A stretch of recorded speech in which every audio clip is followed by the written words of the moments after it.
carbon piece off of this engine cover. Sorry for the crudeness of the video. I just decided last minute to go ahead and repair this. As you can see, these mounting posts are bonded to the carbon with what looks like plastic of some sort, or possibly epoxy. It looks like an epoxy. So this one and the other one had broken loose. I'm just going to use Krazy glue to hold that on. Since this is not a load-bearing part and it does nothing more than look good on the motor, Krazy glue will be more than enough to hold it all together. And then I'll glue the other one on. Also wanted to point out something interesting. I noticed while I was doing my shopping of these cars, the carbon fiber in the engine bay, due to the heat, turns brown. And on this particular one, you can see where the heat hadn't really affected the whole piece. So you can see where the original color carbon is, and then it kind of goes to where the heat soaked into it and made it kind of a root beer color. It's hard to get a good angle with this lighting. Try it in the garage.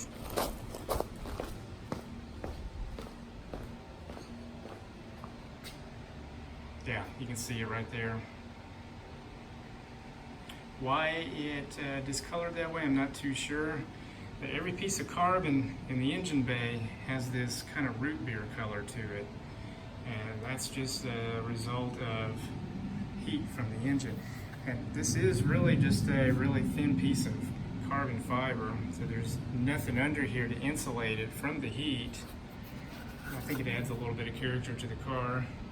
It's certainly a sign of how these cars are aging. I think they're aging relatively well. Alright, all three are back on and secure. It's just a matter of placing it back on this and installing the 3 screws. Now, there's another thing I want to point out I kind of forgot about. Is I noticed on my drive home, the engine cover was shaking quite a bit. It was kind of flopping around. When I came back to check it, you know, just like adjusting the hood on a car, I noticed this side was nice and secure, and this side had a little bit of play to it. I adjusted the stopper. It didn't correct it, and it was getting to the point where if I did adjust the stopper, it was going to make that engine cover sit up above this body line and not match it with this side. To correct that, I pulled this carbon plate aside just enough so that I could loosen the 3 screws that hold the latch in. I moved it up a little bit. It didn't feel like it moved it a whole lot, but it was just enough to tighten that up. So now when I close this, it's not shaking around. It's really solid. Before, you could take it and it was moving roughly 1/4 of an inch vertically. That's very secure. I did, while I was at it, I went ahead and fixed the tab on the coolant reservoir.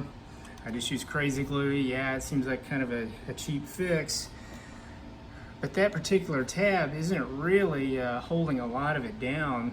The 2 forward tabs are what's doing most of the holding of this entire assembly. So just gluing that really quick, and it was a rough break, which is excellent for Krazy glue. It gets into those little pores and it bonded really well. I'll just keep monitoring it. If it fails, then I'll proceed replacing it, but at this point I think it's going to hold up quite well. Add a little bit of wax to it. See, those mounts are solid once again. And this is held on with 3 rubber grommets. It just simply sits on there and you push it into place. I'll do that here in a second. I did want to show that I used Krazy glue. Used Krazy glue on those 2 mounting tabs, and I used Krazy glue to fix this broken tab back here, and this thing is once again rock solid. So in a sense, I have repaired 2 problems on my McLaren with Krazy glue. So I'll add that to the yet to be published book of cheap repairs on a McLaren.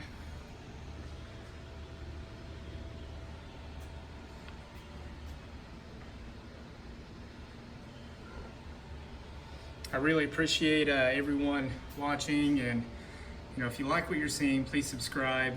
I'm going to do my best to publish regular videos on the car. The Viper, I really love, but I kind of hit my limit on it. Just ran out of ideas and things that I really wanted to do. I needed a fresh start, and this car has given me just that. A nice fresh start and some new content, and maybe some new headaches with this thing. I'm not necessarily going to be completely butthurt about it. It's going to give me something to make videos about. I do have the warranty on it. It's going to give me that peace of mind, but unlike most people, I'm not going to be one bit upset if a year from now I didn't have to utilize any of that warranty and that was just money out the window. I'd rather spend the money and not have a problem than have a car with lots of problems, because then that means I'm not going to have the car for various periods of time. Depending on the severity of the claim, in some cases it could be a month or more waiting on a component. That's time I would like to have the car and driving it. And I know it is hit and miss with these. Sometimes you can get a good car, sometimes you can get a bad one. This one has enough miles on it and has been serviced regularly enough that I felt that this was definitely a safe bet on this car. Again, thank you for watching, and please subscribe.